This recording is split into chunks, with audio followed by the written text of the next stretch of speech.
नमस्कार दोस्तों, मेरे चैनल में आपका हार्दिक स्वागत है। दोस्तों, आज भागवत का अंतिम दिन है। आज पूर्ण आहुति का दिन है।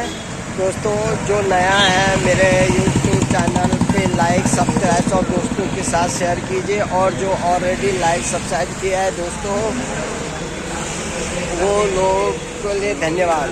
दोस्तों आइए चलते हैं, आप रक्तदान हो रहा है, आइए रक्तदान कीजिए। और दोस्तों रक्तदान करके 3 लोगों की जिंदगी बचाइए। रक्तदान भी donate blood save life. RKS foundation की तरफ से रक्तदान शिविर का आयोजन किया गया है। उसका टेस्ट क्या है देखो एक दफा। ये देखो दोस्तों, भोजन का इतना टेस्ट आएगा तो उसका कोई हिसाब नहीं। फिर से हमारी सब कमेटी के मेंबर, जलाराम बापा फाउंडेशन के सभी मेंबर तन से मन से धन से दिया है। खाली तन मन धन से भी काम नहीं होता है, खास ध्यान रखो, तन भी चाहिए, मन भी चाहिए। अभी तक ब्याज मेरे पास नहीं है दोस्तों, मगर तन ही नहीं है तो मैं चल ही नहीं सकता, तो क्या करूंगा। मन ही नहीं है तो क्या फायदा, पैसा ऐसे ही हो सकता है ब्याज जाना है और सबको जाना है। अभी हमको तो बोनस है, 82 है, जब भी भगवान बुलाएगा हम तैयार है। दोस्तों ये देखिए, और बच्चे लोग कैसे मोबाइल लंबा रखा।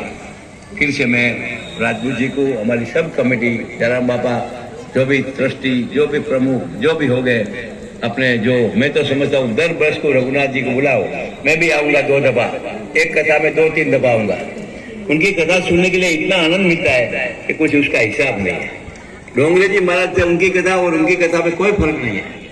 कथा तो मैं दर महीना 2 महीना करता हूँ, कराता हूँ, मगर ऐसे कथाकार बहुत कम है। उसके लिए फिर से आप सभी को, आपने इसके अंदर जो कुछ मर्म लिया है, मर्म लेके जाना घर में। खाली कथा सुन के कपड़ा झाट के मत निकल जाना। अंदर से जो मिला है प्रबोधन, वो प्रबोधन हमारे घर में ले जाएंगे तो हमारे घर में कभी अशांति नहीं आएगा। मैं खातिर से कह सकता। अशांति क्यों आती है? अशांति जैसे हम कर्म करते हैं। कोई भी मालिक से पैसा लाना, पैसा क्या करने का है?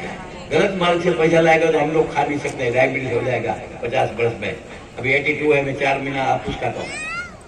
अभी कैसा खा सकता है बताओ? डायबिटीज होने वाला है। मगर हराम का पैसा तो डायबिटीज ही होगा ना, और क्या होगा। तो हक का पैसा आया हमारे बच्चे को, हमारे बच्चे बोलते भी नहीं पैसा जमा करो, जो आता है प्रेम से खाओ और हमको खाने दो। वो कहने का मतलब सच्चा पैसा अपने घर में आएगा तो विचार भी गलत नहीं आएगा।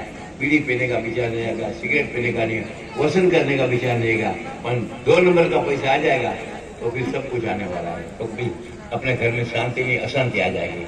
तो फिर से आप सभी को मैं भगवान की कायम कृपा से, और दर वर्ष को ऐसी 1-2 कथा कराते रहो और उसके अंदर मर्म लेते रहो, जो हमारे साथ में चलने वाला है और कोई साथ में चलने वाला है। फिर से सबको धन्यवाद। हमारे प्रभु जी को वंदन करता हूँ, हमारी माताओं को वंदन करता हूँ, हमारे जो कार्यकर्ता जो तन से मन से धन दिया उनको भी वंदन करता हूँ, और मैं आपसे छुट्टी लेता हूँ। जय भगवान, जय भगवान, जय माता, जय भगवान, जय श्री राम। एक बार नानजी भाई, खिलजी भाई ठक्कर जी के लिए जोरदार तालियां होनी चाहिए, क्योंकि प्रभु जी ने जो पिछली बार कथा में उनके बारे में जिक्र किया था, तो मुझे लगा नॉर्मली जैसे होते हैं वैसे होंगे। अच्छे लोग तो बहुत होते हैं, लेकिन इतने अच्छे विचार उनके हैं ये मैं नहीं जानता था। नानजी भाई, मैं दिल से आपका आभार व्यक्त करना चाहता हूँ। और इन्होंने जो बातें कही है, मैं सभी लोगों का ध्यान यहाँ चाहता हूं कि सभी लोग ध्यान से सुने। एक छोटी सी मैं कहानी सुनाना चाहता हूं आपको, जो कर्म के बारे में इन्होंने कही है।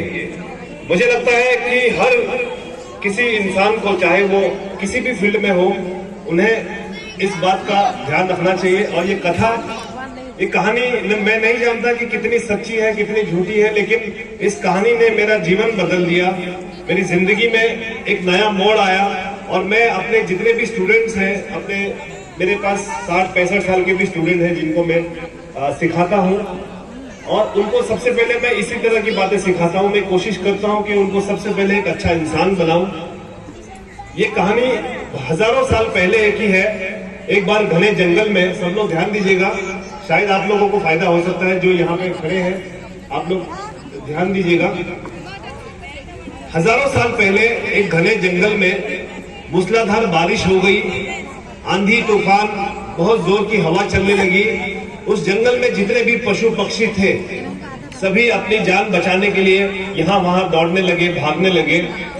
एक हाथी, जंगल का हाथी जो है, वो भी एक बड़े पेड़ के नीचे आके खड़ा हुआ उनके तीनों पांव जमीन पर थे, चौथा पांव ऊपर था।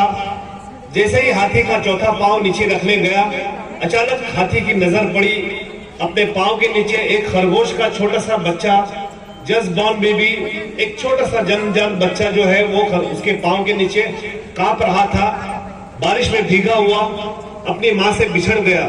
उसकी माँ पता नहीं कहाँ आंधी तूफान में यहाँ वहां बिछड़ गई, उससे अलग हो गई। जैसे ही हाथी की नजर पड़ी उस बच्चे पे, तो वो उसका पांव रुक गया। उसके मन में ये विचार आया कि मैं पांव रखूंगा तो शायद ये बच्चा मर जाएगा, लेकिन थोड़ी देर हाथ से पांव नहीं रखा तो उसको तकलीफ होने लगी, क्योंकि भारी भरकम हाथी का पांव। उसके मन में निगेटिव जो नकारात्मक विचार हमारे भी मन में कई बार होते हैं। जो नकारात्मक विचार था वो ये सोचता था कि पांव रख दो, सुबह से शाम तक पता नहीं कितने कीड़े मकोड़े मरते हैं, तो एक भी मर जाएगा, क्या फर्क पड़ता है। फिर वो पांव रखने लगा। फिर उसका सकारात्मक विचार मन बोला कि नहीं, ये बच्चा मर जाएगा। तो पूरी रात भर इसी तरह चलता रहा, रखूं नहीं रखूं, कांपता रहा, उसका पांव कपता रहा। जब भोर हुई, सुबह बरसात थोड़ी सी, आंधी तूफान कम हुई, हल्की हुई, बारिश कम हुई, बहुत से पशु पक्षी मर गए थे, जो जीवित थे सब बाहर निकले। अचानक से उसकी माँ भी पूरी रात भर अपने बच्चे के लिए तड़प रही थी, क्योंकि माँ तो माँ होती है ना, चाहे वो इंसान की हो या पशु की हो। उसे अपने बच्चे की, उसको पता था, उसको लगा कि शायद मेरा बच्चा बचेगा कि नहीं बचेगा। कहीं से वो दौड़ती हुई आई, उसकी नजर पड़ी वहां पे अपने बच्चे पर। उसका बच्चा जो है समझ लो कि मरने की कगार में था, क्योंकि रात भर भूखा था, बारिश में भीगा हुआ था। उसे लगा कि हाथी जो है मेरे बच्चे को मार रहा है। बस थोड़ी देर के बाद बच्चे की नजर अपनी माँ पे पड़ी। जैसे ही उसने अपनी माँ को देखा, वहां से दौड़ा दौड़ा अपनी माँ के पास पहुंचा, अपनी माँ की छाती से लग गया, माँ का दूध पीने लग गया।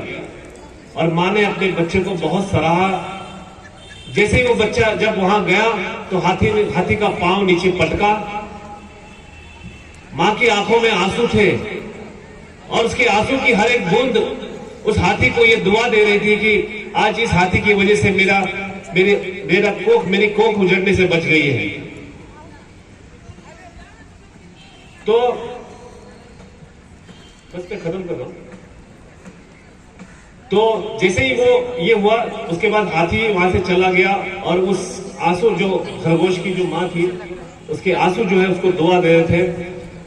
आपको बता दो, ये हाथी का अगला जन्म हुआ मनुष्य के रूप में। वो एक राजा के घर में पैदा हुआ, हर सुख सुविधाएं हुई।